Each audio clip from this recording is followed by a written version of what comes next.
संभोग से समाधि की ओर प्रवचनमाला के 13वें प्रवचन को सदगुरु ओशो ने नाम दिया था नारी और क्रांति। ओशो कहते हैं कि भारत को एक स्त्री देश कहा जा सकता है क्योंकि उसकी मानसिकता और आत्मा स्त्रीण है। इसके विपरीत जर्मनी और अमेरिका जैसे देशों को पुरुष देश कहा जा सकता है। भारत का इतिहास अहिंसा और शांति का रहा है, जबकि पश्चिमी देशों का इतिहास आक्रमण और हिंसा का रहा है। भारत में गांधी और बुद्ध जैसे अहिंसक नेता पैदा हुए, जबकि जर्मनी में नीत्शे जैसा आक्रामक विचारक। भारत ने कभी भी प्रकृति या अन्य देशों को जीतने की कोशिश नहीं की, जिससे वह पिछड़ता चला गया। लेकिन भविष्य में स्त्री चित्त की सभ्यता का युग आ सकता है, जो शांति और अहिंसा पर आधारित होगा। मानवता ने हिंसा और युद्ध के माध्यम से शांति और विजय प्राप्त करने की कोशिश की है, लेकिन यह प्रयास आत्मघात की ओर ले गया है। बुद्ध ने कहा था कि वैर और हिंसा से शांति प्राप्त नहीं की जा सकती। हिरोशिमा और नागासाकी पर एटम बम गिराए जाने के बाद भी मानवता ने और भी अधिक विनाशकारी हथियार विकसित कर लिए हैं। आज पृथ्वी पर हजारों परमाणु बम हैं, जो हमारी जैसी पृथ्वी के 7 पृथ्वियों को नष्ट करने के लिए पर्याप्त हैं। यह पागल दौड़ इस बात का संकेत है कि मानवता का मानसिक संतुलन खो गया है, क्योंकि सभ्यता का विकास केवल पुरुषों द्वारा हुआ है। इसमें स्त्रियों का कोई योगदान नहीं है। संतुलन की कमी के कारण यह सभ्यता पागलपन की ओर बढ़ रही है। यहाँ ओशो एक छोटी सी कहानी कहते हैं कि दूसरे विश्व युद्ध के बाद परमात्मा बहुत घबरा गया था और उसने रूस, अमेरिका और ब्रिटेन तीनों को अपने पास बुलाया और कहा कि मैं तुम्हें एक वरदान देना चाहता हूँ। तुम एक एक वरदान मांग लो, लेकिन ये युद्ध बंद कर दो। तो सबसे पहले अमेरिका ने वरदान मांगा कि दुनिया तो हो, लेकिन दुनिया के नक्शे पर रूस नहीं हो, रूस का नामो निशान ही नहीं हो। आप हमारा यह वरदान पूरा कर दें तो निश्चित ही दुनिया से युद्ध मिट जाएगा। ईश्वर तो और भी घबरा गया। उसने रूस की तरफ देखा तो रूस ने कहा, पहले तो मुझे शक होता है कि तुम कोई भगवान हो, क्योंकि भगवान जैसी कोई चीज़ ही नहीं होती है। हमने उसे 1917 में ही ख़त्म कर दिया था।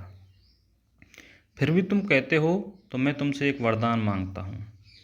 ऐसा करो, इस दुनिया को ऐसा ही रहने दो, केवल अमेरिका को पूरा का पूरा मिटा दो, और उसके बाद मैं इस बात की गारंटी देता हूँ कि दुनिया में कोई युद्ध नहीं होगा। ईश्वर तो और भी घबरा गया। उसने ब्रिटेन की तरफ देखा तो ब्रिटेन ने कहा, हमारी अपनी कोई आकांक्षा नहीं है, हम तो बस इतना ही चाहते हैं कि आप अमेरिका और रूस दोनों की आकांक्षा को पूरा कर दें। मनुष्य के मन में यह एक रोग बैठ गया है कि वह दूसरे को मिटाना चाहता है, भले ही उसके लिए स्वयं भी मिट जाए। इस संकट से उबरने के लिए एक नई सभ्यता की आवश्यकता है, जो स्त्री के गुणों और हृदय पर आधारित हो।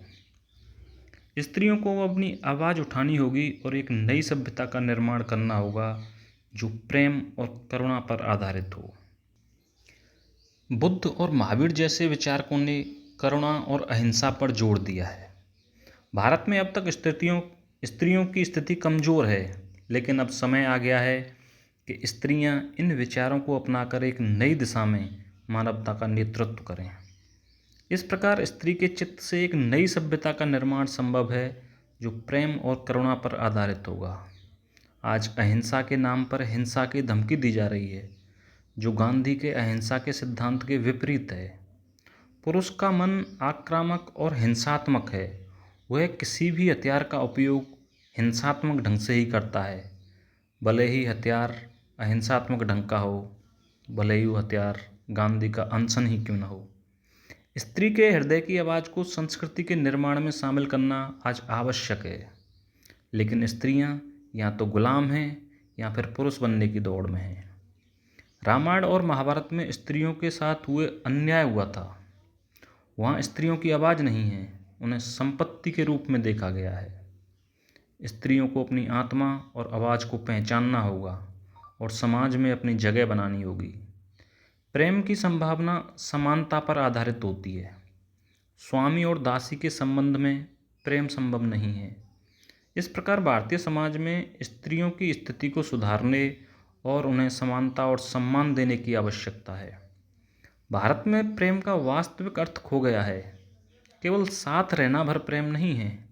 भारतीय स्त्री ने अपनी आत्मा का अधिकार स्वीकार नहीं किया और पुरुष के पीछे चलती रही। स्त्री को पुरुष का अंग माना जाता है, लेकिन पुरुष को स्त्री का अंग नहीं। सती प्रथा और विधवा प्रथा के माध्यम से स्त्रियों को अत्याचार सहना पड़ा है।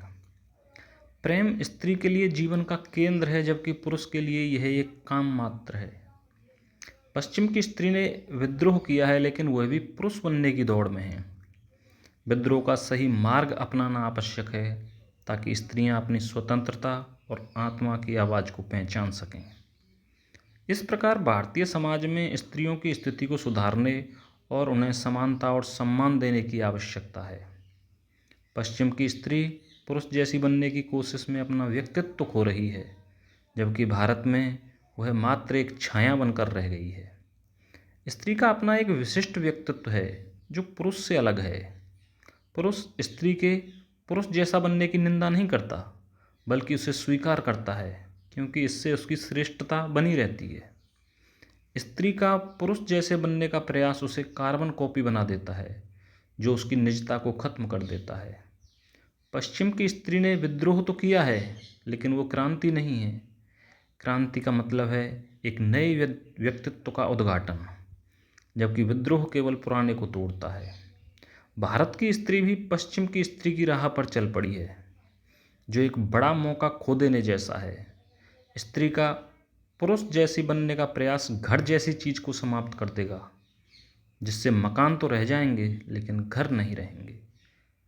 स्त्री की आत्मा तभी तृप्त हो सकती है जब वह अपने वास्तविक स्वरूप में रहे, स्वतंत्र रहे। स्त्री के आनंदित न होने से पुरुष भी आनंदित नहीं हो सकता, क्योंकि समाज का आधा हिस्सा दुखी है और दुखी व्यक्ति हिंसक हो जाता है और दूसरों को दुखी करने में सुख पाता है। स्त्री का दुख पूरे समाज को दुखी कर देता है। स्त्री स्वतंत्र होकर ही आनंदित हो सकती है, लेकिन पुरुष जैसी बनकर नहीं। पश्चिम की स्त्री ने नए दुख खोज लिए हैं, जिससे समाज में नया तनाव उत्पन्न हो रहा है। भारत की स्त्री की गुलामी ज़्यादा दिन नहीं चलेगी, लेकिन उसे अपनी आज़ादी खुद लेनी होगी, क्योंकि जो आज़ादी मिलती है वह मुर्दा होती है। भारत की आज़ादी भी इसी तरह मिली थी, जिससे कोई वास्तविक परिवर्तन नहीं हुआ। स्त्री को अपनी आज़ादी के लिए संघर्ष करना होगा, क्योंकि संघर्ष में ही आत्मा का जन्म होता है। आज़ादी लेने की प्रक्रिया में ही आत्मा का विकास होता है। भारत की स्त्री को समझना होगा कि पुरुष के व्यक्तित्व की खोज खत्म हो गई है और उसे अपनी स्वतंत्रता के लिए संघर्ष करना होगा, ताकि वह अपनी आत्मा को विकसित कर सके और वास्तविक आज़ादी प्राप्त कर सके। स्त्री को यह सोचना चाहिए कि क्या वह एक नई संस्कृति को जन्म दे सकती है, जिसमें युद्ध और हिंसा न हो, बल्कि प्रेम, सहानुभूति और दया हो। स्त्री का मन युद्ध में अपने प्रियजनों के खोने से दुखी रहता है। अगर सारी दुनिया की स्त्रियां तय कर लें तो युद्ध नहीं होगा, युद्ध हो ही नहीं सकता। स्त्रियों को समझना होगा कि युद्ध में चाहे किसी भी देश का व्यक्ति मरे, वह किसी स्त्री का तो प्रियजन होता ही है। स्त्रियों को अपनी शक्ति का उपयोग करना चाहिए और युद्ध का विरोध करना चाहिए। स्त्री को पुरुष द्वारा खींची गई राष्ट्र की रेखाओं को नहीं मानना चाहिए, क्योंकि प्रेम की कोई सीमा नहीं होती है। भारत में स्त्रियों ने एक नई संस्कृति और समाज को जन्म देने का अवसर है। उन्हें पुरुष की अधूरी और खतरनाक संस्कृति को चुनौती देनी चाहिए और अपने प्रेम को विकसित करना चाहिए। प्रेम की कोई सीमा नहीं है, उसकी अपनी पवित्रता है। पुरुष की प्रवृत्ति इकट्ठा करने और मालिक बनने की है, जबकि स्त्री की प्रवृत्ति देने की है। युद्ध और हिंसा का कारण पुरुष की यही प्रवृत्ति है। अगर हमें एक गैर युद्ध वाली दुनिया बनानी है, तो हमें देने की प्रवृत्ति अपनानी होगी। मृत्यु के क्षण में व्यक्ति को पता चलता है कि जो उसने दिया वही मूल्यवान था। स्त्री का व्यक्तित्व देने वाला है, जबकि पुरुष का लेने वाला। लेने वाले व्यक्तित्व के कारण पूंजीवाद, साम्राज्यशाही, युद्ध और हिंसा है। देने वाले व्यक्तित्व के आधार पर समाज का निर्माण स्त्री कर सकती है। स्त्री को एक प्रेम पर आधारित देने वाली संस्कृति निर्मित करनी है। यह स्त्री का सबसे बड़ा धर्म है। पुरुष के संसार को बदलने के लिए स्त्री के हृदय की छाया को फैलाना होगा। स्त्री की चेतना की क्रांति सारी मनुष्यता के लिए क्रांति बन सकती है। नई पीढ़ी की लड़कियों को हिम्मत जुटानी होगी और पुरुष की नकल करने से बचना होगा, तभी यह क्रांति संभव है।